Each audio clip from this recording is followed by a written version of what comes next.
So the last time you saw me, I was feeding this one, and then we had a really large diaper blowout. So I'm attempting to go to the grocery store and record my grocery outing while holding this baby. So this should be interesting. But I wanted to show you, a couple of people have asked me about like the mundane things like grocery shopping. How is it? So you asked for it. So here is grocery shopping in Nairobi, how it is.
So messy, but sanitized. Everything came out too. So I bought how many things? Total quantity. Does it have a quantity? I bought 37 things and spent 12,649 shillings, which shilling is about 100 to a dollar. 100 shillings to $1 US about. So it's about 100, like $105. That's what our typical like grocery trip would be. Back in the US, we actually would spend like $85, but that was before we had a child. So every 2 weeks, this is like at every 2 weeks, this is a restock. So we usually do like a big grocery shop every 2 weeks. And then in between weeks, we'll just get like veggies and fruits for the house. So that is, I made it, managed. Time to go home. Back home, put the kid down, made dinner, ate dinner, but I have not finished the video yet. I wanted to share with you guys a little kind of breakdown of how much everything was. I was trying to show prices in the grocery store, but I was also like trying to discreetly film because some places like don't let you or don't allow you to film. That's the same thing. Don't let, don't allow, don't like for you to film. And I just like didn't want any problems. So I was trying to be really discreet. I'm looking at my receipts. I think the most expensive thing that I purchased, oh, I think the shrimp. Food in general in Kenya is, I would say, pretty affordable. So like produce is really cheap, like the avocados. I remember the first time that I like bought avocados here. Avocados in the US are so expensive, but they're like really cheap here. Cheap compared to in the US. Things that aren't like local, like shrimp, which is imported. Basically anything that's imported can just get really expensive. So the shrimp was about $14, and it was 400 grams. So I think, I'm pretty sure 400 grams is, okay, a kilogram is like 2 pounds. So half of a kilogram is like 1 pound. Okay, it's actually this similar price to how much seafood is in the US. What else is pretty expensive here? The fish was $9.50. What? No, the fish together was like $8 bucks. Yeah, I will say that I think on an average, usually grocery runs, as I said earlier, are like if we're buying a lot of stuff, it's like maybe 8,000 shillings, which is like $80. But if it's not a lot, you know, then it'll be like 30 or 40. Like, especially if we're just buying fruit and vegetables, like it could be just like 20 or 2,000. I keep getting this question about like what is the cost of living in Kenya? Obviously, the cost of living anywhere is going to vary on many factors. Here's what our general average is. So I would say that which includes like cleaning and childcare and gas and security, everything like house related that's not food, those expenses are probably like $1,500 a month. Then food is maybe $300 a month, maybe less actually, maybe like $250. Eating out, it depends. I don't know, I just feel like it's the same in the States. Like you can eat out for 200 bob, which is like around $2, or you can like eat out for 2,000, which is like $20. So there's just a whole wide range. Rent is, you know, a big question I get. I would say that rents average for apartments like ours, rents average from like anywhere from $800 a month to $1,200 a month. I think that's like the median in the areas that we live in, or the general area that we live in. But like you can find a 3-bedroom apartment for, can you find one for 40K? A 3-bedroom? Uh-huh. Oh, that'll be tough. Okay, but 60 is reasonable?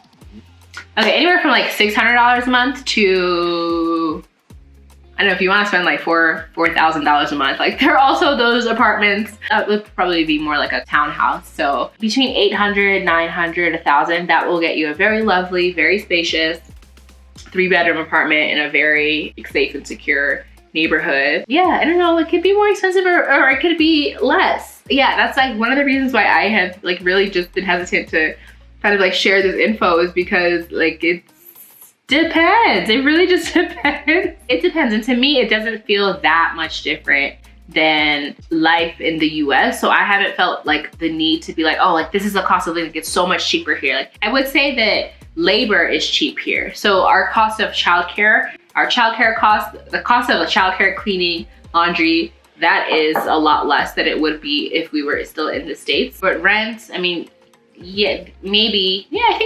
not in a major city like New York or Chicago or Boston or in California can you find a 3-bedroom for $1,000. There are a lot of cities in the US where you can find 3 bedrooms for $1,000. So the other things that are expensive are really just anything imported is expensive. So there aren't that many, although I am starting to find more and more, but there aren't that many kind of local fashion lines. There are some, I support some. There aren't that many. So if you want to like buy a whole bunch of clothes, if you were to buy that at a store, like in the mall, those kinds of things are more expensive. Like for the quality of clothing, like at a place called like Woolworths, which is in a lot of malls, the clothing that is there, that is like they're charging like around $40 for, is not, it's like more like Target quality and not, it's like not a $40 shirt. So I think those are really not struggles, but that's what ends up being expensive, anything that's imported. But as I said, like there are tons of people doing cool stuff locally. It's just more difficult to find. One, because, you know, when you're new somewhere, it just takes you time to find stuff. And then two, a lot of, you know, businesses aren't on Google or aren't, you know, like using SEO to promote themselves. So, you know, it just might take you a little bit of time to like, or like using word of mouth to figure out where to buy stuff. I recently came across a shoemaker. I've been looking for like sandals. So when I went to Lamu a couple weeks ago, like someone was wearing some shoes and I was like, hey girl, where are your shoes from?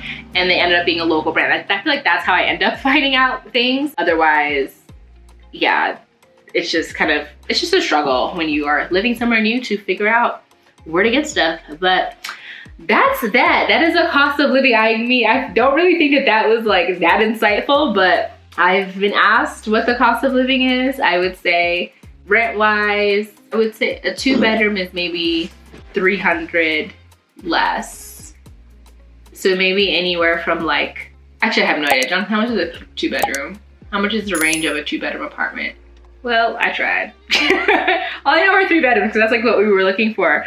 Were 3 bedrooms. But again, there are really affordable places to eat, to live, things to buy, but then there are also really expensive ones. So like, you can live whatever kind of life that you want here, depending on how much you have and how much you are willing to spend and how much you want to spend or able to spend. So that's that. It's like 9 p.m. I'm gonna try and see if I can cook, do some meal prep, cook one more extra thing before turning in for the night and calling it a weekend. But yeah, you're probably not gonna be watching this over the weekend. Thanks so much for tuning in to this Vlogmas day. I hope that you guys enjoy the rest of your day, and I hope that you've been enjoying this Vlogmas series so far. Thanks for watching.